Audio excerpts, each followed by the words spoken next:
नवरात्र व्याख्यानमालेचा 6वा दिवस. मी आपल्या सगळ्यांचं परत एकदा स्वागत करते. आपले कृष्णेश्वर देवस्थानचे कार्यावह श्री विश्वासदादा चितळे आणि आजच्या वक्त्या विश्वास जोशी आणि आपल्या आजच्या वक्त्या सौ नेहा करमरकर यांना विनंती करते की त्यांनी रुक्मिणी पांडुरंगाला पुष्पहार अर्पण करावे.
आजच्या दिवशी देवी कात्यायनीची पूजा केली जाते.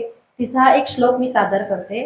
या देवी सर्वभूतेषु मा कात्यायनी रूपेण संस्थिता नमस्तस्ये नमस्तस्ये नमस्तस्ये नमो नमः. आजच्या व्याख्यात्या आहेत सौ नेहा करमरकर. त्यांचा मी परिचय करून देते.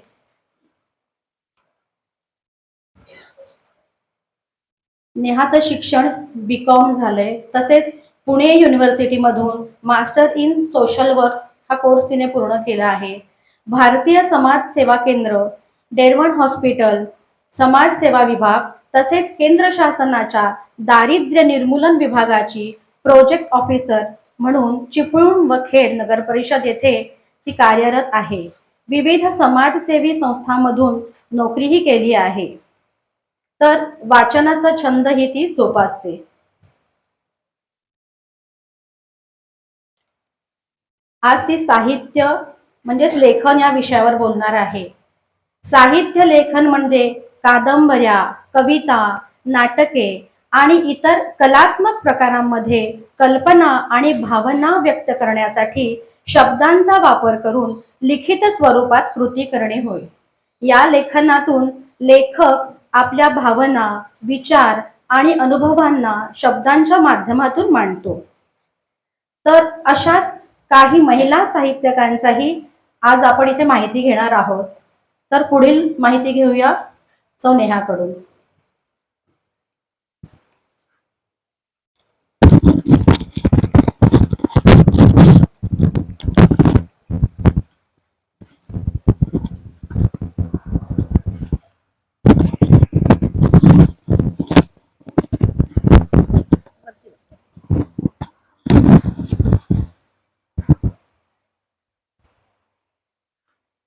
नमस्कार.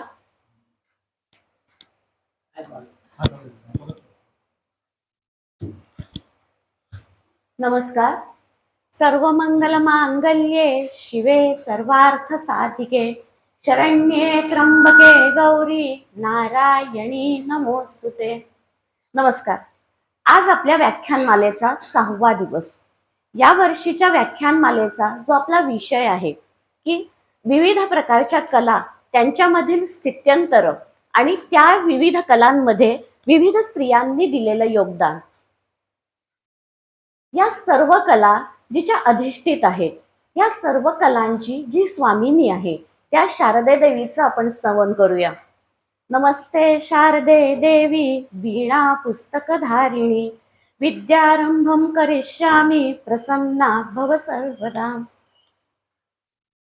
हजारो वर्षापूर्वी मानवी संस्कृती नांदू लागल्या आणि माणसाला गरज पडली ती संवादाची. अनुभवावरनं पारखून घेतलेलं, साठवलेलं आणि प्रसंगी उपयोगी पडणारं ज्ञान पुढच्या पिढीपर्यंत पोचवण्याची. मग ह्या संवादासाठी ह्या मानवाने विविध प्रकारच्या पद्धतींचा अवलंब केला. कुठं त्याने सुंदर अशा मूर्ती कोरल्या, भव्य अशी बांधकामं उभी केली, भव्य दिव्य असे राजवाडे देवळं उभी केली आणि स्थापत्य कला उदयाला आली. भिंतीमधून गुहांमधून वेगवेगळ्या कातळांवरनं त्याने उत्तमोत्तम अशी चित्र काढली. या चित्रांना त्याने वनस्पतींचे वनस्पतींचे निसर्गाचे रंग दिले आणि चित्रकला उदयास आली. प्राण्यांचे पशुपक्ष्यांचे वाहत्या नद्यांचे आणि झऱ्यांचे आवाज तर तो ऐकतच होता. ह्याच आवाजावरनं त्याने एक सुंदर अशी स्वरावली तयार केली. ह्या स्वरावलीला गेयपूर्ण मंत्रातनं गीतातनं बसवलं आणि मौखिक परंपरेने तो आपलं ज्ञान पुढच्या पिढीपर्यंत पोचवू लागला. परंतु आपल्या मनातल्या भावना, विचार, घटना जास्त चांगल्या स्वरूपात जतन करण्याची गरज माणसाला भासू लागली आणि प्रथम चित्रलिपी आणि नंतर लिखित लिपी अशा प्रकारे लेखन कला ही उदयास आली. या वर्षीच्या आपल्या या व्याख्यानमालेमध्ये आपण प्रामुख्याने कला व त्यामधील स्थित्यंतर आणि विविध कलांमध्ये स्त्रियांनी दिलेलं योगदान या विषयावर बोलणार आहोत. त्यामधलीच एक महत्वाची कला म्हणजे लेखन कला. लेखन कलेचा उगम हा मानवी संस्कृतीमधील खूप महत्वाचा टप्पा आहे. लेखन कलेची सुरुवात 5200 वर्षापूर्वी मेसोपोटिया म्हणजे आजचा जो इराक देश आहे त्या इराक देशाचा कुठला तरी दक्षिणेचा भाग ह्या ठिकाणी सुरुवात झाली असं मानतात. भारतामध्ये मात्र लेखन कला कशी उदयाला आली यावर अनेक मतभेद आहेत. कारण भारतामध्ये चालत असलेली मौखिक ज्ञानसंपदेची परंपरा, रामायण, महाभारत, 4 वेद, उपनिषद यासारखे अनेक ग्रंथ केवळ मौखिक परंपरेनंच पुढच्या पिढींपर्यंत ऋषींच्या आश्रमातनं आणि पाठशाळातनं चालत आले. तरीही अशोकाचे शिलालेख हा भारतीय लेखन कलेचा एक महत्वाचा टप्पा मानला जातो. मराठी लेखन कलेविषयी तर काय सांगू. चक्रधर स्वामींच्या ललित चरित्रापासून ज्या मराठी कलेला लिखित स्वरूपात सुरुवात झाली ती अमृतातेही पैजा जिंकू असं ज्ञानेश्वरांनी ज्या मराठी भाषेची साक्षात अमृताशी तुलना केली आहे ती ही मराठी भाषा. सर्वांना समजायला कठीण अशी भगवद्गीता ज्ञानेश्वरांनी सहज सोप्या अशा मराठीमध्ये भाषांतरित केली आणि ज्ञानेश्वरीचा निर्माण केलं. तेव्हापासून ही मराठी भाषा ह्या मराठी भाषेच्या भरभराटीला सुरुवात झाली. 12व्या ते 14व्या शतकाच्या दरम्याने संत साहित्याची खूप निर्मिती होत होती. संत ज्ञानेश्वर, संत एकनाथ, संत नामदेव, गोरोबा, चोखामेळा या सर्व लोकांच्या अभंगातनं भारुडातनं ते समाज प्रबोधन करतच होते. अर्थातच या सर्व रचना ओवीबद्ध होत्या. तरीही मराठी साहित्य कलेमध्ये या सर्व ओवीबद्ध रचनांनी भर घातली जात होती. परंतु त्याच वेळी त्यांच्या बरोबरच अनेक स्त्री संत रचनाही करत होत्या. जनी जाय पाणी असी मागे धावे ऋषिकेशी अशी रचना असू दे किंवा डोईवरचा पदर आला खांद्यावर जनी गाई भर बाजारी अशी रचना असू दे. या विविध रचनामधून जनाबाई आपलं स्त्रीत्व आणि तिचं पांडुरंगाशी असलेलं नातं सिद्ध करत होती. तर एवढंच नाही, म्हणे चोखी याची महारी असं अत्यंत साधं असं बिरुद लावून अवघा रंग एक झाला रंगी रंगला श्रीरंग असं परमात्म्याचं उच्च कोटीचं स्वरूप सोयराबाई सांगत होती. मुक्ताबाईचे ताटीचे अभंग, बहिणाबाई चौधरींच्या रचना ह्या मराठी लेखन कलेला विकसित करतच होत्या. हे झालं पुरातन काळातलं. ह्यानंतर मात्र आज या मराठी लेखन कलेने अत्यंत प्रगल्भ असं रूप धारण केलं आहे.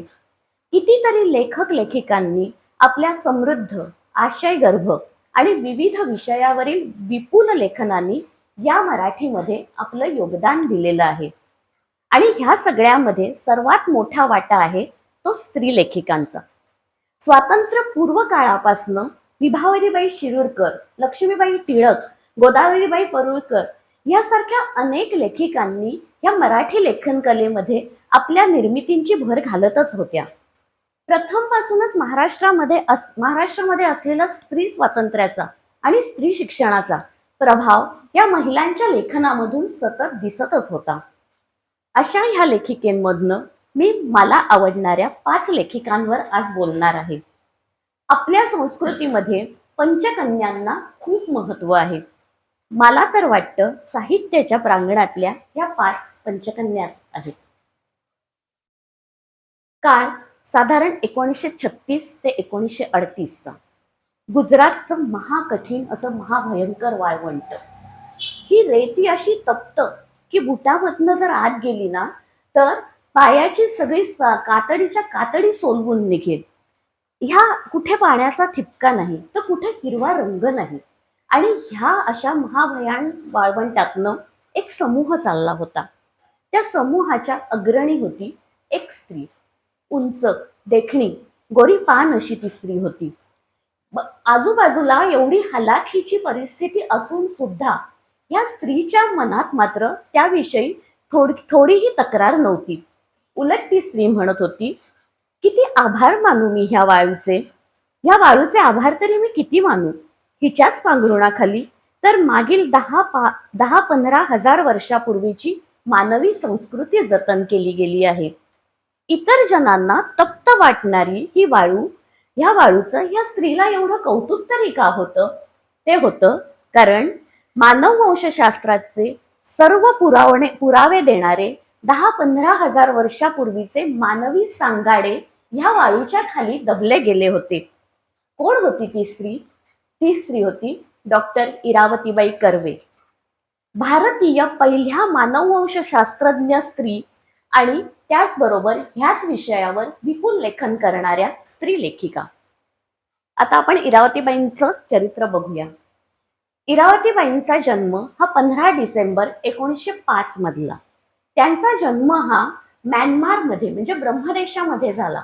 त्यावेळी अनेक कुटुंब आपल्या स्वतःच्या चरितार्थासाठी वेगवेगळ्या देशांमधून जात होती. त्याचप्रमाणे इरावतीबाईंचे वडीलही ब्रह्मदेशामध्ये आपल्या उद्योगधंद्यासाठी गेलेले होते. परंतु आपल्या मुलीला शिकवायचं या एकाच भावनेने त्यांनी आपल्या छोट्याशा मुलीला पुण्याच्या हुजूरपागेच्या शाळेच्या बोर्डिंगमध्ये ठेवलं. त्यावेळेला ह्या मुलीचं पालकत्व स्वीकारलं होतं रँगलर परांजपे यांनी. रँगलर परांजपेंची मुलगी शकुंतला परांजपे आणि इरावतीबाई या दोघींचं खूप सख्य शाळेमध्ये होतं. त्याचवेळी ही एवढीशी छोटीशी गोड मुलगी बोर्डिंगमध्ये राहावी हे रँगलर परांजपेंच्या पत्नी सईबाई यांना काही पसंत पडत नव्हतं.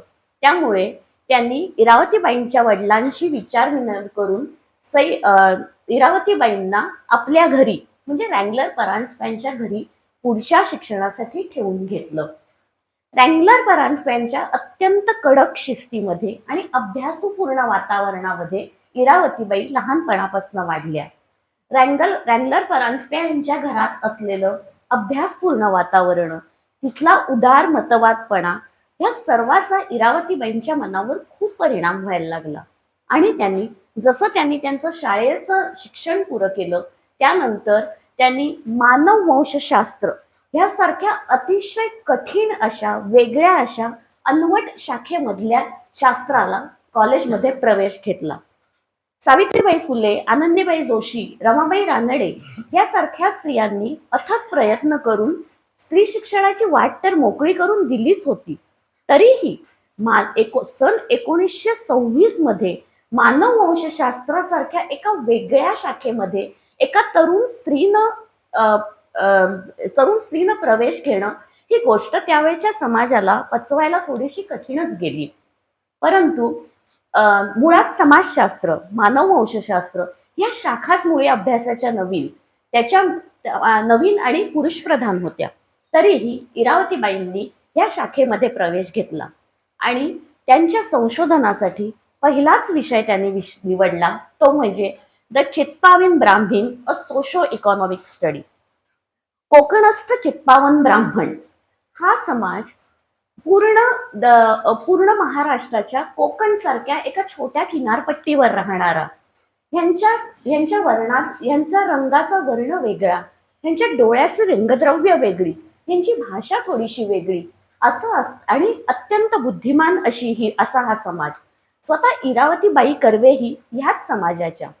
त्यामध्येच परशुरामांनी ह्यांना आणलं, किंवा परशुरामांनी ह्या जमातीला चितेवरनं उठवून त्या 21 कुटुंबांना इथे नांत केलं. अशा विविध प्रकारच्या वेगळ्या वेगळ्या आख्यायिकांची प्रभावळ ह्या समाजाच्या भोवती होती. ह्या समाजाचं कौतुक इरावतीबाईंना न वाटलं तर नवलच नाही का? ह्या समाजाच्या अभ्यासासाठी इरावतीबाईंनी पूर्ण कोकण पट्ट्यातनं आणि जिथे जिथे म्हणून कोकणस्थ चित्पावन ब्राह्मण समाज हा पसरलेला आहे अशा लोकांमधनं 3097 लोकांचे त्यांनी सॅम्पल्स निवडले. हा अभ्यास करणं हा त्यांच्यासाठी शिवधनुष्य उचलण्यासारखंच होतं. परंतु या सर्व लोकांना त्या स्वतः भेटल्या, त्या लोकांच्या शरीराची मापं घेतली. त्यासाठी त्यांनी मानववंशशास्त्राचे जे वेगळे वेगळे मॉड्यूल्स आहेत ते मॉड्यूल्स त्यांनी वापरले. या लोकांच्या डोक्याच्या आकाराचा त्यांनी अभ्यास केला, त्यांच्या चेहरापट्टीचा अभ्यास केला, त्यांच्या डोळ्यातली वेगळी अशी जी रंगद्रव्य आहेत, ज्याला आपण घारे डोळे म्हणतो, त्या रंगद्रव्याचा त्यांनी अभ्यास केला. याबरोबरच कोकणस्थांमध्ये असणाऱ्या काही वेगळ्या चालीरीती, म्हणजे थोडक्यात बोडण भरणं, महालक्ष्मी उभी करणं, घागरी फुंकणं, ह्याच्यासारख्या वेगळ्या चालीरीतींचाही त्यांनी या दरम्याने अभ्यास केला. हा अभ्यास करताना त्यांना असं जाणवलं की ह्या चालीरीती इथल्या नाहीत, तर ज्या पुरातन संस्कृती नांदून गेल्या, अतिप्राचीन संस्कृती, मग त्या अमेरिकेच्या दक्षिण भागात असू देत, इराणमध्ये असू देत, किंवा पौरात्यकालीन असू देत, अशा अनेक पुरातन संस्कृतींमध्ये या चालीरीतींची कुठेतरी मुळं आढळतात. त्यांना असं जरी वाटत असलं तरीही त्या प्रांजळपणे म्हणतात, many facts remains steel unexplained, unsolved. हा प्रबंध प्रसिद्ध झाला तेव्हा इरावतीबाईंचं वय होतं फक्त 22 वर्ष. ह्या प्रबंधानंतर त्यांना BA ची पदवी मिळाली. ह्याच दरम्यान त्यांच्या आयुष्यामध्ये दिनकर कर्वे यांचा प्रवेश झाला. त्यांचं लग्न दिनकर कर्वे यांच्याशी झालं. दिनकर कर्वे हे कॉलेजमध्ये प्रोफेसर म्हणून शिकवत होते. अर्थात हे कोण होते तर महान समाज सुधारक धोंडो केशव कर्वे यांचे पुत्र. इरावतीबाई त्यांच्या कुटुंबामध्ये राहून पुण्यामध्ये संसार चालवू लागल्या. परंतु आपल्या अत्यंत हुशार आणि कर्तृत्ववान, बुद्धिमान अशा पत्नीने निव्वळ भारतामध्ये राहू नये असं दिनकर कर्व्यांचं मत होतं. त्यामुळे ह्या सगळ्याच कुटुंबाने त्यांच्या पुढच्या शिक्षणासाठी त्यांना खूप पाठिंबा दिला. महर्षी धोंडो केशव कर्व्यांच्या बाबत इरावतीबाई कर्वे म्हणतात की माझं भाग्य केवढं थोर की मी ह्या माणसाची सून झाले. पण त्याच्या पुढे त्या अशी जोडणी लावतात की माझं भाग्य ह्याच्याहून थोर की मी ह्या माणसाची पत्नी झाले नाही. असं असताना दिनकर कर्वे यांनी खूप प्रयत्न केले, खूप वेगळ्या वेगळ्या ठिकाणून फंडिंग्स मिळवून इरावतीबाईंना मानववंशशास्त्राच्या अभ्यासासाठी त्यावेळच्या जर्मनच्या प्रसिद्ध अशा युनिव्हर्सिटीमध्ये पुढच्या अभ्यासासाठी म्हणून पाठवलं. यानंतर मात्र इरावतीबाईंनी मागं वळून बघितलं नाही. पुढच्या शिक्षणासाठी त्या जर्मनीला गेल्या. जर्मनीला जाऊन त्यांनी नाझींच्या मेन रेसिस्ट थेअरीलाच आव्हान दिलं. कल्पना करा, ज्या वेळेला जर्मनमध्ये नाझी आणि ज्यू असे शब्द म्हणणं सुद्धा कठीण होतं, अशा वेळी भारतामधून आलेल्या एका स्त्रीने या पूर्ण रेसिस्ट थेरपीलाच आव्हान देणं हे जर्मन लोकांच्या फारसं काही पचनी पडलं नाही. सर्व युरोपियन्स लोकांच्या मते त्यांचा वंश हा श्रेष्ठ वंश. मग त्याची पाळंमुळं मानवी शरीर रचनेमध्येच दडलेली. निसर्गानं शरीर रचनेपासूनच त्यांना श्रेष्ठ मानलेलं. परंतु इरावतीबाईंनी याच समजाला आव्हान दिलं. जर्मनच्या युनिव्हर्सिटीमध्ये त्यांनी जवळजवळ 5000 कवट्या आणि हाडं, जे मानववंशशास्त्राचं मूळ तपासायचे मॉड्यूल्स असतात, त्या सगळ्या मॉड्यूल्सचा इरावतीबाईंनी पूर्णपणे अभ्यास केला. या अभ्यासाच्या दरम्यान त्यांना असं जाणवलं की कवटीमधल्या 2 भागामधली अनियमितता ही तर सगळीकडेच आहे. मग त्याच्यामध्ये युरोपियन वंश श्रेष्ठ आणि भारतीय किंवा पौरात्य वंश कमी प्रतीचा असा कुठे उल्लेखच येत नाही. इरावतीबाईंच्या ह्या सिद्धांतावर जर्मनीमध्ये त्यांना प्रचंड टीका सहन करायला लागली. परंतु त्यावेळच्या त्या युनिव्हर्सिटीने त्यांचा हा प्रबंध मान्यही केला. त्यांच्या ह्याच प्रबंधाने त्यांच्या या लेखाला पदवी मिळवून दिली. पुढे काही काळ लोटल्यानंतर याच जर्मनीमध्ये इरावतीबाईंच्या शास्त्रावरच्या कामाला खूप मोठी मान्यता मिळाली. इतकी की ज्यावेळी इरावतीबाईंचं निधन झालं त्यावेळेला जर्मनमधल्या ओपेहियन नावाच्या मोठ्या वृत्तपत्रामध्ये इरावतीबाईंवर मृत्यूलेख छापून आलेला होता. या त्यांच्या पदवीनंतर इरावतीबाई भारतामध्ये परत आल्या. भारतामध्ये प्रथम SNDT आणि नंतर डेक्कन ह्या 2 कॉलेजमध्ये त्या समाजशास्त्र आणि मानववंशशास्त्र हे 2 विषय शिकवू लागल्या. संशोधन सत्र तर ह्या शिकवण्याबरोबर चालूच होतं. परंतु त्याच्यामध्ये येणारे अनुभव, आजूबाजूची परिस्थिती, समाजकारण, राजकारण या सर्वांचाच त्यांच्या मनावर खूप परिणाम होत होता. त्यांच्या प्रभाव पडलेल्या भावना त्यांच्या ललित लेखनातनं उमटायला लागल्या. सुरुवातीचं ललित लेखन त्यांनी या टोपण नावाने सत्यकथेसारख्या एका प्रसिद्ध मासिकामधून प्रसिद्ध होऊ लागले. त्यांचे परिपूर्ती, विठ्ठल बॉयफ्रेंड, वारीचे अनुभव, भोवरा इत्यादी लेख चांगलेच गाजले. त्यानंतर त्यांनी महाभारतावर काम करायला सुरुवात केली. महाभारतातील काही व्यक्तिरेखा म्हणजे कर्ण, कुंती, भीम ह्यासारख्या व्यक्तिरेखांना केवळ दैवी रूप न देता मानवी भावनांच्या आधारे त्यांनी ह्या सर्व व्यक्तिरेखांची मांडणी केली. त्या मांडणीमध्ये भीम आणि द्रौपदीचा फार सुंदर आविष्कार त्यांनी दाखवलाय. त्या म्हणतात ही चिन्हे मीच जोडलेली आहे पण ती महत्वाची आहे. त्या म्हणतात जेव्हा निर्वाणाच्या वाटेवर सर्व पांडव जाऊ लागले आणि द्रौपदी पहिल्यांदा कोसळली तेव्हा तिला सावरायला भीम आला. तेव्हा भीमाला ती म्हणाली, अरे पुढच्या जन्मी एकत्र आलो तर थोरला होशील तर तुझ्या छायेखाली आम्ही सर्वजण प्रेमानं नांदू. इरावतीबाईंच्या ह्या युगांत पुस्तकाला 1968 मध्ये साहित्य अकादमीचा पुरस्कार मिळाला. इरावतीबाईंचं सर्वात महत्वाचं लेखन मानलं जातं ते म्हणजे सन 61 मध्ये प्रसिद्ध झालेलं त्यांचं पुस्तक हिंदू सोसायटी अँड इंटरप्रिटेशन. या सर्व कालावधीच्या आधीपर्यंत हिंदू समाज हा एकंदरच मानववंशशास्त्रासाठी एक कठीण असा एक विचार करायला लावणारा असा समाज होता. मग त्याच्यासाठी या समाजाला ते जिक्सो पझल म्हणून हिणवत असत. परंतु इरावतीबाईंना मात्र हा सिद्धांत मान्य नव्हता. मग त्या सिद्धांताच्या अगेन्स्ट त्यांनी खूप अभ्यास केला. पूर्ण भारतभर या सिद्धांतासाठी फिरल्या. हिंदू समाजातल्या जाती, पोटजाती या सर्व जातींचा त्यांनी अभ्यास केला आणि हा अभ्यास करताना त्यांना असं जाणवलं आणि त्यांनी एक सिद्धांत ठामपणे मांडला. त्या म्हणतात की हा हिंदू समाज म्हणजे जिक्सॉ पझल नाहीये, तर हा हिंदू समाज म्हणजे एक सुंदर अशी विणले गेलेली टाके घातलेली गोधडी आहे.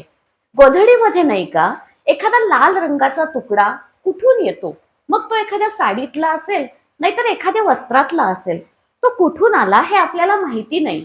परंतु तो तुकडा त्या गोधडीमध्ये असा काही चपकल बसतो आणि मग ती गोधडी आपल्या सर्वांना उबच देत राहते नाही का.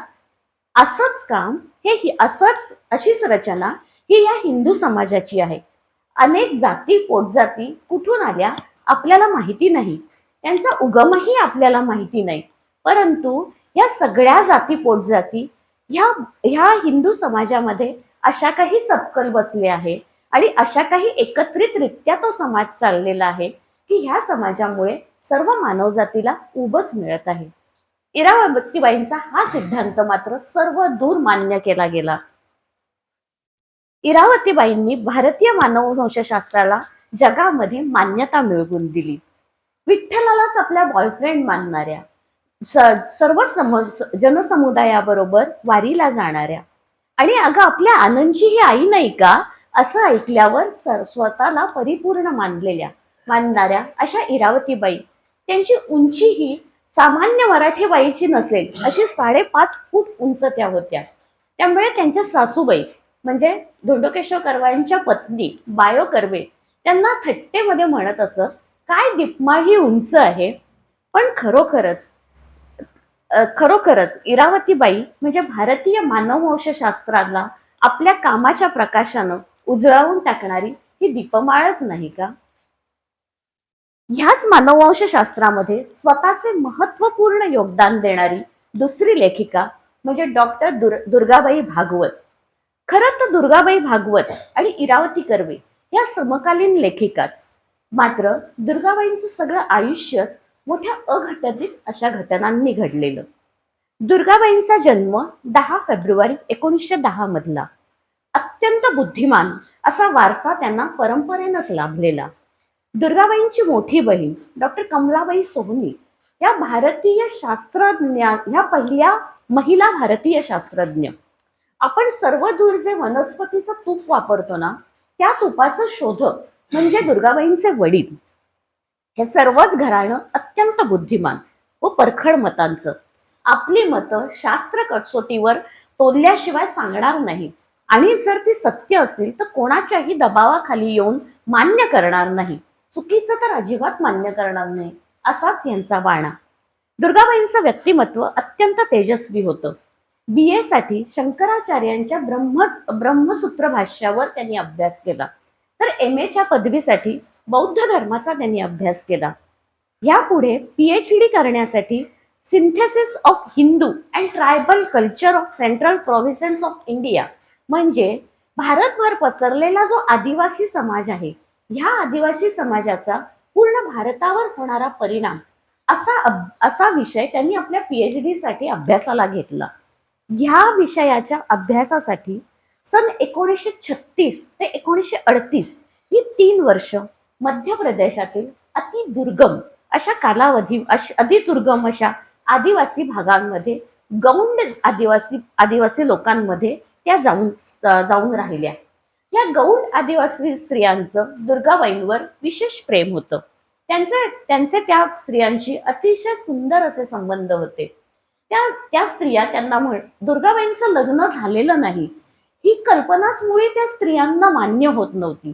त्या म्हणत होत्या, अगं तुझं लग्न झालं नाही असं नाही, तुला तुझ्या नवऱ्याने सोडून दिलंय आणि म्हणून तू आमच्यात येऊन राहिलीस. रामाने नाही का सीतेला सोडल्यावर ती आमच्यातच येऊन राहिली. इतके प्रेमाचे संबंध दुर्गाबाईंचे आणि त्या महिलांचे होते. दुर्गाबाईंनी त्यांच्या अनेक चालीरीती, सणवार, धर्म, लोकगीत या सगळ्याचा अभ्यास करत त्यांचा प्रबंध पूर्ण करत आणलेलाच होता. परंतु त्याच वेळी त्यांच्या पूर्ण आयुष्याला कलाटणी देईल असा एक प्रसंग त्यांच्या आयुष्यात घडला. ह्या प्रदेशामध्ये आढळणारे अत्यंत विषारी अशा सुरणाची त्यांना विषबाधा झाली आणि अनेक वर्ष त्या अंथरुणाला खिळल्या. तरुण वयातली 6-7 वर्ष त्यांची या आजारपणात गेली. त्या रानटी सुरणाचं विष त्यांच्या अंगात असं काही भिनलं की अन्न काय, पाणी सुद्धा त्यांच्या पोटात टिकेना. जगण्याची आशा जणू त्यांनी जवळजवळ सोडूनच दिली होती. आणि असं असताना एक चमत्कार घडला. अंथरुणा शेजारच्या खिडकीतनं दिसणारं चतकोरभर आभाळ, झाडं आणि आजूबाजूची जीवसृष्टी बाईंच्या आत्म्याला स्पर्शून गेली. या सृष्टीचे घटक, कीटक, वनस्पती, पक्षी यांचा जगण्याचा संघर्ष त्यांनी बघितला आणि त्या नवसंजीवनीने त्या स्वतः तर आजारपणातनं उठल्याच, पण त्याचबरोबर मराठी साहित्य सृष्टीलाही एक अनमोल अशा पुस्तकाची भेट मिळाली आणि ते पुस्तक होतं ऋतुचक्र.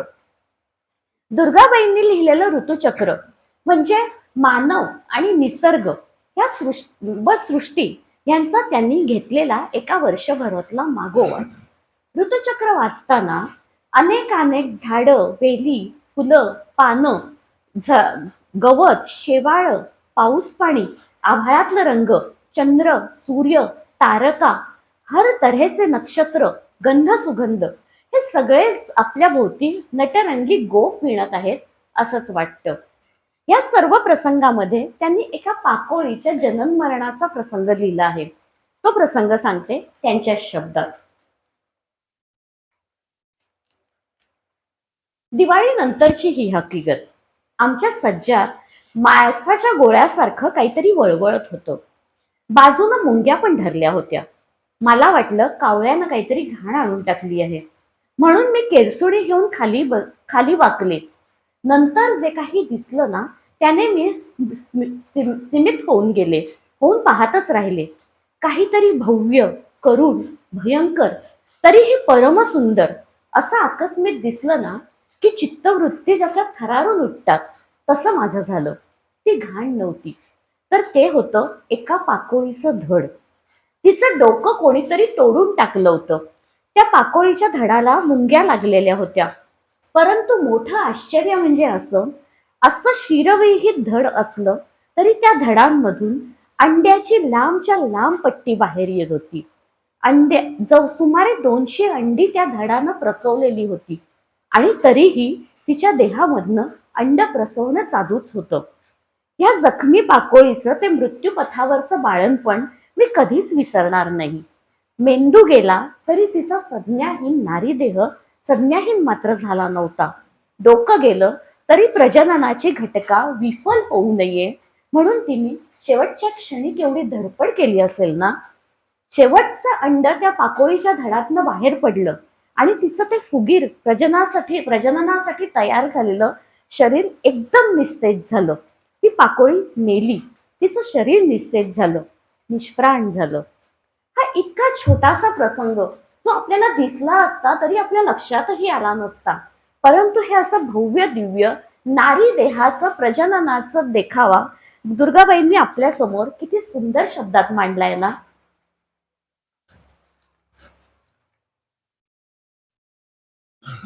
दुर्गाबाईंनी अनेक विषयावर विपुल असं लेखन केलं. हिंदू धर्म, बौद्ध धर्म, आदिवासी स्त्रिया, तमासगीर स्त्रिया, वेश्या स्त्रिया या सर्व विषयांवरचं त्यांचं अत्यंत असं अभ्यासपूर्ण लेखन होतं. या सर्व स्त्रियांमध्ये त्या स्वतः जाऊन मिसळत असत. त्या स्त्रियांची त्यांचे अतिशय स्नेहबंध निर्माण झाले होते. एक छोटासा प्रसंग सांगते. जेव्हा त्या वेश्या वस्तीतनं जात असत त्यावेळी एकदा असं झालं की त्या वस्तीतनं जाताना एका पुरुषाने त्यांच्याकडे वाईट नजरेने बघितलं. परंतु त्याच वेळेला त्या ठिकाणी असलेल्या सर्व वेश्या स्त्रिया आणि त्यांचे जे प्रमुख होती त्या सर्व स्त्रिया त्या पुरुषाच्या अंगावर धावून गेल्या. त्यांनी त्यांच्या भाषेत त्या पुरुषाला असं काही झापडलं आणि त्यांना सांगितलं की ती आमची स्त्री आहे, तिच्याकडे तू डोळे वर करून सुद्धा बघायची हिंमत करू नकोस. त्यांनी अक्षरशः त्या पुरुषाला त्या वस्तीतनं बाहेर काढलं. एवढे दुर्गाबाईंचे आणि त्या सर्व स्त्रियांचे अत्यंत सुंदर असे संबंध होते. दुर्गाबाईंचं लेखन इतकं सुरेख आणि अभ्यासपूर्ण होतं की जी. ए. कुलकर्णींसारखा अत्यंत सामर्थ्यवान असा लेखक, त्या लेखकानेही म्हटलं आहे की पैस सारखं पुस्तक मला लिहिता आलं नाही, अशी खंत त्यानं व्यक्त केली आहे. पारंपरिक पाकशास्त्र हाही विषय दुर्गाबाईंच्या अभ्यासातून सुटला नाही. नलराजाच्या पाककृतीवरच्या पुस्तकाचं त्यांना भाषांतर करायचं होतं. त्यांचं निरीक्षण हे अत्यंत सूक्ष्म होतं. त्या सूक्ष्म निरीक्षणाचा एक दाखला म्हणजे त्या म्हणतात की नागरी वस्तीतल्या म्हणजे शहरी भागातल्या उच्चभ्रू वस्तीतल्या स्त्रियांना सहज न जमणारी पण तुलनेने गरीब वाड्या वस्त्यांवरच्या महिलांना सहज जमणारी आणि सहज करता येणारी गोष्ट म्हणजे भाकरी. इतकं सहज आणि सोपं त्यांचं निरीक्षण होतं. पाककला, शिवणकाम, भरतकाम या सगळ्या कलांवर त्यांचं विशेष प्रेम होतं. त्यांचं खूप प्रेम होतं. पाककलेवर तर त्यांचं स्वतःचं प्रभुत्व होतं. त्या म्हणतात की पदार्थाची चव न घेता केवळ त्या पदार्थाचा सुगंध आणि त्या पदार्थाची चव घेऊन अतिशय उत्कृष्ट असे पदार्थ बनवणाऱ्या अन्नपूर्णा मी घराघरातनं बघितलेल्या आहेत. दुर्गाबाईंसारखी विदुषी लेखिका मराठीला मिळाली हे मराठी भाषेचं थोर भाग्यच होय. दुर्गाबाई अतिशय समृद्ध असं जीवन जगल्या.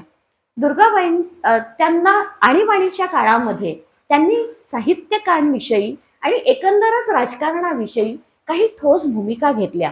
या भूमिकांमुळे त्यांना अनेक वाईट प्रसंगालाही सामोरं जायला लागलं, परंतु त्या प्रसंगांविषयी त्यांच्या मनात कुठलाही खेद नव्हता. उलट त्या तर म्हणत असत की मला तर आयुष्याचं सुखच वाटतं बघ. त्यांच्याच भाषेत सांगायचं झालं तर पहाटेची वेळ आहे, निगुतीनं पीठ दळून ठेवलंय, जातं धुवून भिंतीला उभं करून ठेवलंय आणि मीही बसले आहे शांत, भिंतीला टेकून पाय पसरून, काम पूर्ण झाल्याच्या तृप्ततेमध्ये शांत, हरवलेली. मला वाटतं आपल्या सगळ्यांच्यात प्रत्येक महिलेच्या आयुष्यामध्ये ह्या अनुभवाला आपण कधीतरी सामोरं गेलेल्याच असू ना. दुर्गाबाईंचं आयुष्य तर संपूर्ण शांततेचं, परंतु जसा जसा काळ पुढे जाऊ लागला तसा तसा काही बंडखोर लेखिकांचाही लेखनामध्ये समावेश होऊ लागला.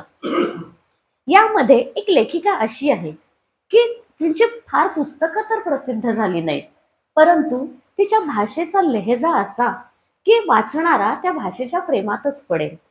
काळ 1992 सालचा मराठी साहित्यसृष्टीमध्ये एकाएकी जणू भूकंपच झाला. सततच्या चर्चा विचर्चा यामध्ये मराठी साहित्य हरवून गेलं. निमित्त होतं एका पुस्तक प्रकाशनाचं. ते पुस्तक होतं आहे मनोहर तरी आणि त्याच्या लेखिका होत्या सुनीताबाई देशपांडे. अतिप्रसिद्ध लेखक, सर्वांचे आवडते, जसं महाराष्ट्राचं दैवत असे पु ल देशपांडे यांच्या पत्नी सौ सुनीताबाई देशपांडे. पु ल देशपांडेंवर टीका आणि तेही स्वतः त्यांच्या पत्नीकडनं, ही गोष्ट मुळे त्यावेळच्या महाराष्ट्राच्या साहित्यसृष्टीला कशाला, महाराष्ट्रालाच पचनी पडत नव्हती. परंतु त्यावेळी सुनीताबाईंनी हे स्वतःचं आत्मचरित्र प्रसिद्ध केलं. सुनीताबाईंचं सगळं व्यक्तिमत्वच मुळे वेगळं होतं. दिसायला अतिशय तेजस, अतिशय स्पष्ट वक्त्या, साहित्याची उत्तम अशी जाण असलेल्या आणि कवितेवर अत्यंत प्रेम असलेल्या सुनीताबाई. त्यांनी स्वतः फार काही लेखन केलं नाही. पुलंच्या संसारालाच आपलं सर्वस्व त्यांनी झोकून दिलं. पुलंकडे येणारा माणसांचा गोतावळा, पुलंचे आर्थिक व्यवहार, त्यांच्या संसारालाच त्यांनी प्रायोरिटी दिली. परंतु पुलंच्या आयुष्यामध्ये घडणाऱ्या प्रत्येक घटनेविषयी त्यांची काही ठाम मतं होती, त्यांच्या काही वेगळ्या भूमिकाही होत्या, माणसांविषयीचे त्यांचे वेगळे अंदाज होते आणि हे ते वेळोवेळी व्यक्त करायला त्या घाबरल्या नाहीत. त्यांची ही मतच त्यांची वेगळी वेगळी पुस्तकं बनून आली. त्यांची प्रमुख 3 पुस्तकं म्हणजे आहे मनोहर तरी, सोयरे सकळ आणि जीएनची पत्र. सोयरे सकळ ह्या पुस्तकामध्ये पु ल आणि त्यांच्या पत्नी यांच्या आयुष्यामध्ये, स्वतः सुनीताबाई देशपांडे यांच्या आयुष्यामध्ये आलेल्या अनेक थोर आणि नामवंत व्यक्तीविषयी त्यांनी आपले सुंदर असे विचार लेखांमधून मांडले आहेत. वसंतराव देशपांडे, कुमार गंधर्व, मल्लिकार्जुन मनसूर, माधव आचवल यांच्यासारख्या अनेक लेखकांवर त्यांनी अतिशय सुंदर असे लेख त्या पुस्तकातून लिहिलेले आहेत. आहे मनोहर तरी विषयी तर मी आत्ता बोललेच, परंतु आहे मनोहर तरी मध्ये त्यांनी अनेक प्रसंगही सांगितले आहेत. सुनीताबाईंनी आणि पु ल देशपांड्यांनी इतका सुंदर संसार केला की मिळालेला पैसा हा स्वतःकडे न ठेवता विविध प्रकारच्या अनेक समाजोपयोगी संस्थांना पुलंनी आणि सुनीताबाईंनी भरघोस देणग्या दिल्या. मुक्तांगण सारखी व्यसनावर काम करणारी सर्वात मोठी संस्था ही पुलंच्या कल्पनेतनं आणि सुनीताबाईंनी दिलेल्या देणगीतनं सुरू झालेली आहे.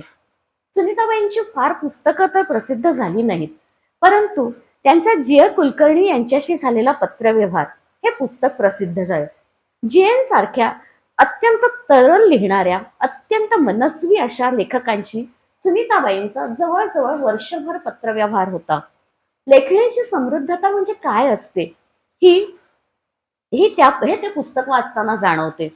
सुनीताबाईंचं दांडगं वाचन, इंग्रजीवर असलेलं त्यांचं प्रभुत्व, त्यांचा स्पष्ट वक्तेपणा आणि त्याचबरोबर जीएनचं मनस्वीपण, विचाराची वेगळीच धारा आणि सुनीताबाईंशी असलेलं मैत्रीत्व, त्यांच्याविषयीचा आदर, ह्या सर्वच नात्याचे पदर त्यांच्या पत्रलेखनामधून छान प्रकारे उलगडले जातात. सुनीताबाईंचे आणि पुलंचे अनुभव विश्वही अत्यंत समृद्ध होतं आणि ते अनुभव अत्यंत तरलतेने सांगायची त्यांची शैलीही फार छान होती. त्यातलाच एक प्रसंग सांगते त्यांच्या शब्दात.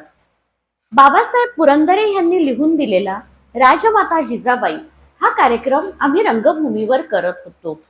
पोरवयातली जिजाऊ लग्नानंतर प्रथमच दौलताबादला जाते आहे. मेळ्यात बसून जिजाऊ निघाली आहे. मेणा दौलताबादच्या वेशीवर आला आणि ज्या कानांना सकाळच्या प्रहरी रुद्र महिम्न असं ऐकायची सवय त्या कानावर पडू लागले सारंगीचे आणि ठुमरेचे सूर. अशा प्रकारचं ते वर्णन होतं. जसा जसा आम्ही एकदा खुलताबादहून दौलताबादला चाललो होतो. जसा जसा दौलताबादचा परिसर जवळ यायला लागला तेव्हा माझ्या या कार्यक्रमातील संबंधित भागाची आठवण सगळ्यांनाच आली आणि सगळ्यांनी मला खूप आग्रह केला की तो भाग म्हणून दाखव.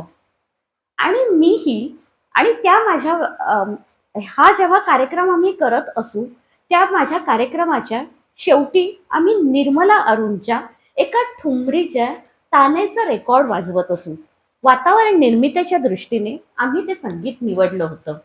आमची गाडी दौलताबाद जवळ आली तेव्हा तो प्रसंग म्हणून दाखवायचा मला खूप आग्रह झाला आणि मी तो प्रसंग नेमका अशा वेळी सुरू केला की जिजाऊने दौलताबादच्या वेशीमध्ये ज्या क्षणी प्रवेश केला होता ना त्या क्षणी आमची ही गाडी दौलताबादच्या वेशीवर येऊन उभी राहिली. आणि प्रचंड योगायोग असा की त्या दौलताबादच्या वेशीवर एक छोटीशी टपरी होती पान तंबाखूची. त्या टपरीवरच्या ग्रामोफोनवर तीच ठुमरी लावली गेली होती आणि त्या ठुमरीतला तोच भाग जो आम्ही आमच्या कार्यक्रमाच्या वेळी फेडिंग करत होतो नेमका तोच भाग मी दौलताबादच्या वेशीवर आले आणि ऐकू आला. त्या क्षणी त्या वाक्यावर आमच्या कानावर तो ऐकू आला. तिथंच गाडी थांबून थक्क होऊन आम्ही एकमेकांकडे आश्चर्यानं पाहत बसलो. हा अतिविलक्षण योगायोग होता की निसर्गाचा काही संकेत होता. आम्ही चकित तर झालोच पण माझ्याप्रमाणे इतरांच्या मनालाही त्या घटनेच्या अज्ञाताच्या गूढ सामर्थ्याची जाणीव स्पर्शून गेली. कारण त्यानंतर काही वेळ सुन्न होऊन आम्ही सर्व गाडीतच बसून राहिलो. थोड्या वेळाने पुढे निघालो तेही स्वप्नात असल्यागतच. अशी ही सुनीताबाईंची शैली. या आत्तापर्यंत आपण ज्या बघितल्या या तिन्ही लेखिकांचं लिखाण म्हणजे बुद्धीचा, अनुभव सिद्धतेचा आणि भाषा सौंदर्याचे म्हणून दाखलेच. परंतु हे सगळं वाचताना कधीतरी वाचकाला असंही काहीतरी हवं असतं.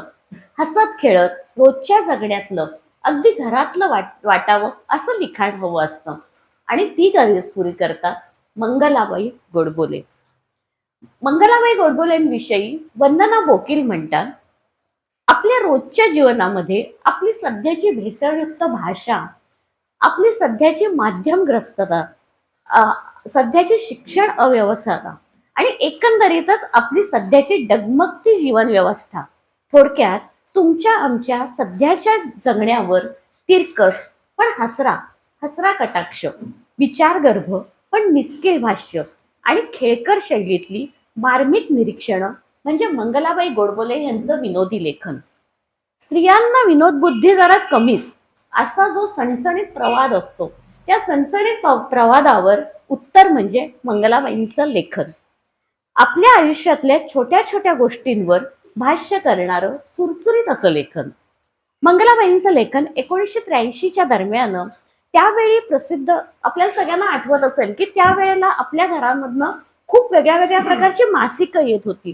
कारण त्यावेळी मासिक हाच लेखिकांना किंवा लेखकांनाही व्यक्त होण्यासाठी मासिका हा एकच प्लॅटफॉर्म होता. त्यावेळी प्रसिद्ध होत असलेलं स्त्री मासिक, या मासिकाच्या झुळूक या सदरामधनं मंगलाबाईंचं लेखन सुरू झालं.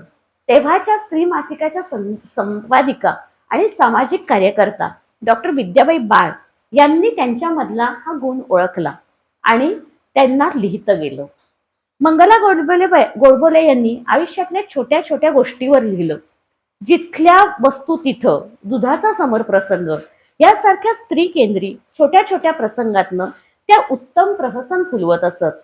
त्यांच्या झुळूक या लेखमालेमधून प्रसिद्ध होत आलेले त्यांचे लेख आपल्याच घरात घडणाऱ्या अनेक गोष्टी आपल्या समोर उलगडत नेतात. तिथल्या वस्तू तिथे हे त्यांचं एक प्रसिद्ध पुस्तक.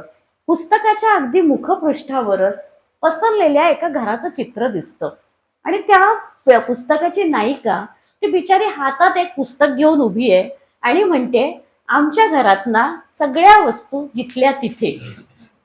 या मंगलाबाईंच्या लेखिकाच्या नायिका म्हणजे तुमच्या आमच्यासारखी घरातली संसारात रमलेली सर्वसामान्य मध्यमवर्गीय स्त्री. आपला संसार सांभाळताना तिची होणारी त्रेधा तिरपीट आणि त्यामधून होणारा विनोद, त्यांच्या लेखामधील सर्वसामान्य घरामधलं हे एक धमाल वर्णन ऐका. वेळ सकाळी 8:15ची. स्थळ स्वयंपाकघर. प्रमुख अभिनेत्रीची म्हणजे पद्माची केशभूषा आणि वेशभूषा साधारणपणे डोंबारणीच्या जवळपास जाणारी. तिची कसरतही तेवढीच अवघड. सोनालीचा क्लास, अजयचं ऑफिस, सगळ्या घरादाराची 2-3 टप्प्यातली पोटपूजा, चहा पाणी, स्वयंपाक, भाजीवाला, मध्येच आलेले फोन, दाराशी आलेला भाजीवाला, या सगळ्या आघाड्यांवर ती एकटीच झुंजत होती. अशा वेळी खरं तर एकच प्रश्न बाईला पडू शकतो ना, देवबाप्पाने आपल्याला तिसरा हात तात्पुरता का बरं दिला नाही? आहे की नाही तुमच्या माझ्या घरातलं हे दृश्य? स्त्रीची केवळ गृहिणी हेच नव्हे, तर नोकरी करणारी स्त्री, प्रेयसी, डिव्होर्सी अशा अनेक स्त्री चित्र त्यांनी रंगवली आणि स्त्री मन उलगडून दाखवलं. हे सगळं वाचताना स्त्री वर्ग नकळतच सुखावतो आणि म्हणतो, अरे हे तर माझंच घर आहे, हे सगळं तर माझ्याच घरात घडतंय. मंगलाबाईंच्या शब्दातच सांगायचं झालं तर घरोघरी गॅसचे बर्नरच की. या सगळ्या लेखांमधून मंगलाबाईंनी स्त्रीची दुखरी नस नेमकी पकडली.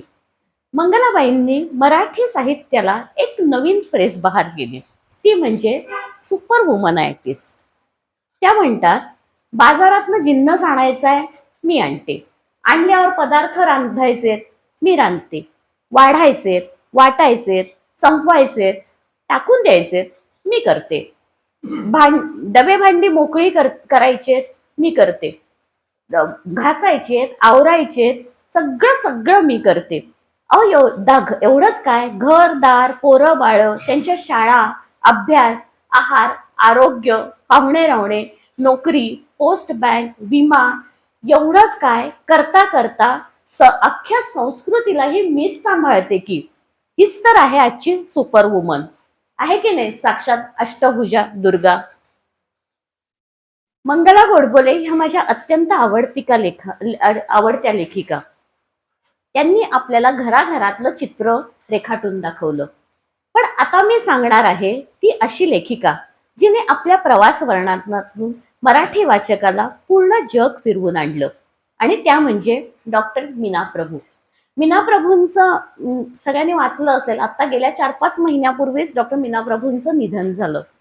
पुण्यामध्ये वाढलेल्या मीनाताई लग्न होऊन लंडनला स्थायिक झाल्या आणि लंडन मधल्या अनेक जागा त्या फिरल्या. प्रसिद्ध लंडन त्यांनी कानाकोपऱ्यातनं बघितलं आणि मीनाताईंचं पहिलं पुस्तक प्रसिद्ध झालं, ते म्हणजे माझं लंडन. पुस्तकाची अगदी सहज अशी शैली, वेगवेगळ्या गोष्टींवर त्यांनी केलेली मार्मिक टिक्का टिप्पणी आणि ह्या सगळ्याला असलेली नम्र विनोदाची अशी झालर, त्यांच्या ह्या शैलीने मराठी वाचकांची मनं जिंकून घेतली. आणि त्याच्यानंतर मीनाताईंचा सुरू झाला खरोखरचा प्रवास. जवळजवळ संपूर्ण जग त्या एकटीनं तर काही वेळा स्वतःच्या कुटुंबाबरोबर फिरल्या. हे जग एकटीनं फिरत असताना तिथे घेतलेले वेगवेगळे अनुभव आणि ती अनुभव सिद्ध मालिका त्यांनी शब्दबद्ध केली. मीनाताईंनी स्वतः फिरून अनुभवबद्ध केलेले अशा एकूण 14 पुस्तकं प्रसिद्ध झालेली आहेत. त्यांनी एकटीने हे सर्व जग फिरायची सुरुवात केली. अनेक प्रवास वर्णनाद्वारे वाचकांपर्यंत त्या पोचू लागल्या. मीनाताई अनेक देश फिरल्या. ग्रीस, युरोप, चीन, जपान हे देश तर ते फिरल्याच, परंतु तुलनेने फिरायला अत्यंत कठीण असणारे धोकादायक असे देश म्हणजे इराक, अफगाणिस्तान, दक्षिण अमेरिका हेही देश त्या एकटीनं फिरल्या. त्यामध्ये त्यांनी काही साहस सफरीही केल्या.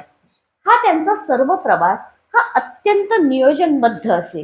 ज्या देशामध्ये त्या जायच्या त्या देशाचा भौगोलिक, सांस्कृतिक अभ्यास करूनच त्या देशामध्ये पाऊल ठेवायच्या. समृद्ध देश फिरून त्यांच्यावर लिहिण्यापेक्षा ज्या देशांमधून पुरातन अशा संस्कृती नांदल्या जिथं निसर्गाची भरभरून अशी उधळण आहे, त्या देशांचा त्यांनी जास्त अभ्यास केला.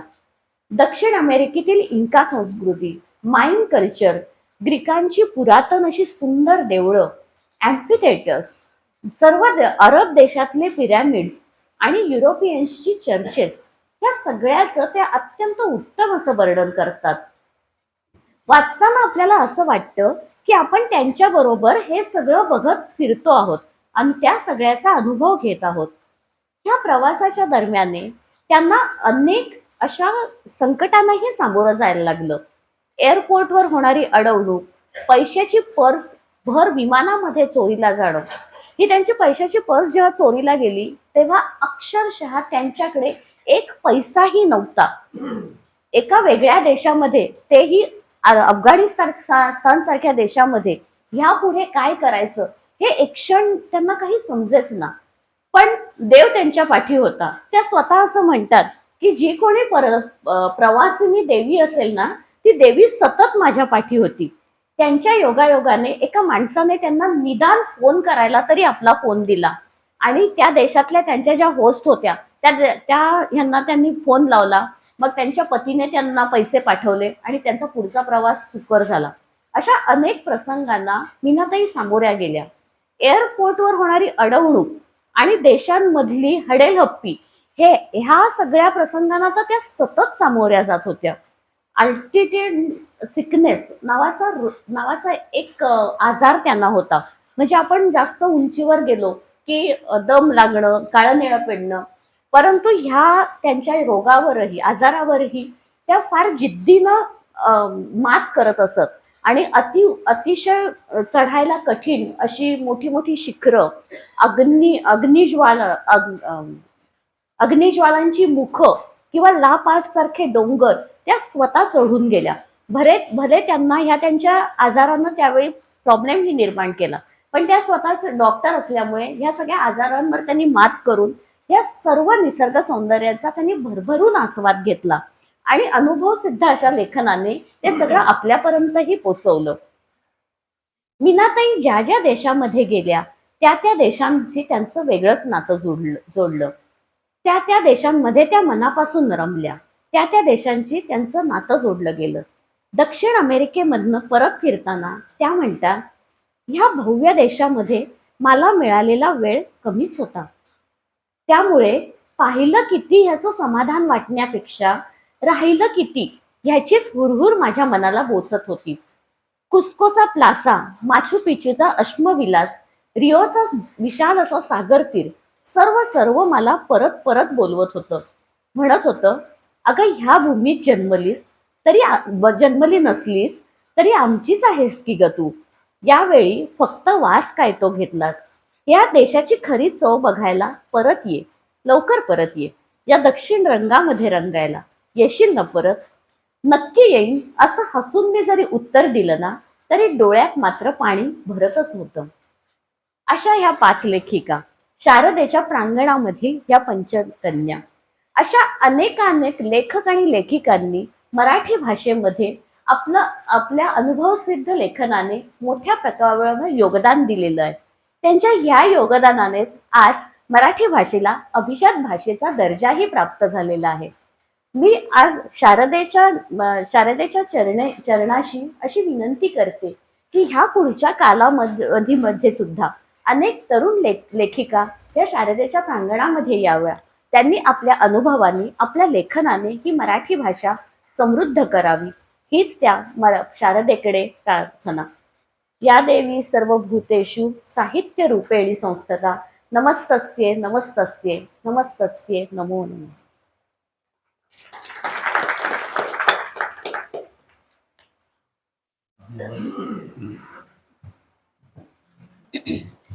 कृष्णेश्वर देवस्थानचे कार्यावरून श्री विश्वास जोशी यांना विनंती करते की त्यांनी आजच्या वक्त्या सौ नेहा करमरकर यांना श्रीफळ देऊन त्यांचा सन्मान करावा आणि आपलं मनोगत व्यक्त करावं.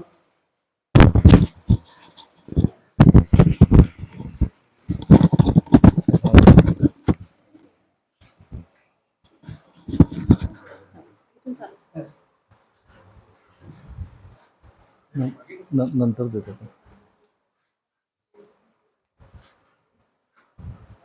नवरात्र उत्सव व्याख्यानमालेच्या निमित्ताने इथे आवर्जून उपस्थित राहणारे सर्व ग्रामस्थ बंधू भगिनी आणि ज्येष्ठ मंडळी यांना माझा नमस्कार. गेली 3 वर्ष आपण या नवरात्र उत्सव व्याख्यानमालेच्या निमित्ताने इथे जमत आहोत. तर मनात रोज प्रश्न येतो, आपण काय मिळवलं इथे. पण ज्यावेळी ह्याचा जमा खर्च मांडायला बसतो त्यावेळी लक्षात येतं की आम्ही आमच्या गावातून ज्यांच्यामध्ये पुढे एक चांगला व्याख्याता होण्याची क्षमता आहे असे 19 व्याख्याते मिळवले, 3 सूत्रसंचालन करणाऱ्या मुली मिळवल्या आणि 2 रांगोळी काढणाऱ्या मुली मिळवल्या की ज्या पुढे जाऊन जोशीआळीचं नाव निश्चितच रोशन करतील. एकूण 28 जण अपेक्षित होती. 23 सालात 9, 24 सालात 9, आणखीन यंदा एक दिवस जास्त असल्यामुळे 10, असे एकूण 28 व्याख्याते होणार होते. पण 19 व्याख्याते जरी आपल्याला मिळू शकले तरी हे माझ्या मते गुड गोईंग आहे. त्यामुळे मला त्याची एक चांगलं वाटलं. मुख्य म्हणजे श्रुती, स्कंधा आणि यंदा मंजुषा बहिणी, तर 3 जणी सूत्रसंचालन आहेत. 19 व्याख्यात आहेत. श्वेता आदिती सारख्या रांगोळीवाले आहेत. आणि ह्यांना मुख्य म्हणजे अशी कुठलीही पाठीमागे पार्श्वभूमी नाही की ज्यांच्याकडे हे असं आपण वंश परंपरागत एखादी गोष्ट चालून येते असं काय नव्हतं. ह्या सगळ्यांनी प्रयत्नपूर्वक आता हे आपली कला जोपासायला बघतायत. ज्या दिवशीला आपल्या आता हा व्हिडिओच्या माध्यमातून बाहेर लोकांना हे पोचले जातील आणि उद्याला एखादा विठोबाच्या देवळातला मी तुझा व्हिडिओ बघून मी तुला आमंत्रण देतोय, हे ज्या दिवशी आम्हाला कळेल ना त्या दिवशी आम्हाला हे नवरात्र व्याख्यानमालेचं आम्ही जे काय मनात रुजलेलं होतं फळ, त्याला फळ मिळालं असं मी धरीन. आता विषयाकडे जर यायचं म्हटलं तर संस्कृती म्हणजे भाविक, भावना, विचार, कल्पना यांचं शब्दात केलेलं एक कलात्मक वर्णन. याचा अर्थ त्यामुळे साहित्य शब्दाकडे कोणी पटकन जवळ जायला तयार होत नाही. पण नेहा वहिनीने इतक्या छान स्वरूपात आम्हाला सुखात धक्का दिला की मला पण अपेक्षा होती की म्हणजे किंवा विचार करतो हे काय बोलू शकेल यासाठी. पण तिने ही पंचरत्न अशी काय शोधून काढली की आज जसं आपण आता यंदाला हा विषय ठरवलेला होता की 14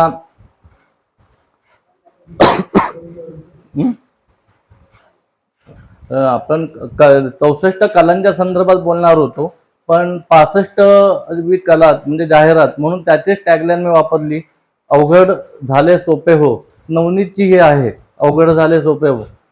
आज हिने ऑलरेडी म्हणजे संस्कृती ह्या विषयावरतीच बोलायचं जर ठरवलं तर शिक्षणाच्या साठीला प्रसार करणाऱ्या सगळ्या गोष्टी नवनीतने आणलेल्या होत्या, म्हणून मी तिथं ह्याच्यासाठीला वर्णन करीन फक्त अवघड झाले सोपे हो. दुसऱ्या ज्या गोष्टी होत्या ह्यामध्ये, तर साहित्यामध्ये अजून एक राहिलेला बारकावा म्हणजे एक ज्ञानपीठ पुरस्कार जो आतापर्यंत 4 मराठी लेखकांना मिळालाय. वि स खांडेकर, वि वा शिरवाडकर, त्याच्यानंतर विंदा करंदीकर आणि भालचंद्र नेमाडे, ह्या 4घांना मिळालं. तिने उल्लेख केलेला एक साहित्य अकादमीचा यंदाचा जो मिळालेला होता तो प्रदीप कोकरेंना आणि सुरेंद्र सावंतना. तिथे युवा पुरस्कार मिळतात आणि बाल साहित्य पुरस्कार मिळतात. तर एकूण 24 भाषांमध्ये निवडले जातात. पण युवा पुरस्कार यंदाला 23 भाषांना मिळाला. डोगरी भाषेतला कुठलाही साहित्यिकांना मिळाला नाही.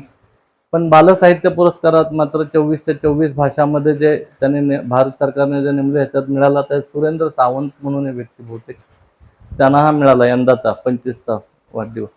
त्याच्यानंतर अजून एकच आहे की ह्याच्याने अजून एक काय मिळालं की प्रत्येकाला नवीन नवीन काहीतरी शिकायला मिळतं. मला वाटतं काल मंजुषा वहिनीने एक शब्द वापरला होता, सर्जनशीलता. मला हा शब्द ऐकलेला होता पण हा चूक का बरोबर, कारण आजपर्यंत सृजनशीलता शब्द ऐकलेला, सर्जनशीलता हा शब्द बरोबर आहे की नाही. म्हणून ज्यावेळी मी घरी जाऊन पटकन बघितलं त्यावेळी लक्षात आलं ही गोष्ट आहे ती की एखाद्या कल्पने करताना आपण म्हणजे नवीन गोष्ट करताना जी कल्पना करतो किंवा ज्याच्यामध्ये ही क्षमता आहे याला सृजनशीलता म्हणतात. पण आपण जी कल्पना करून ज्यावेळी नवीन गोष्ट तयार करतो त्या प्रोसेसला सर्जनशीलता म्हणतात. त्या 2 गोष्टी कळल्यात, त्या म्हणजेच आम्हाला या निमित्ताने आमचं पण रोज ज्ञान वाढतंय. असं ज्ञान दिवसेंदिवस वाढून दे. हे जेवढं बोलून मी माझे 2 शब्द संपवतो. धन्यवाद.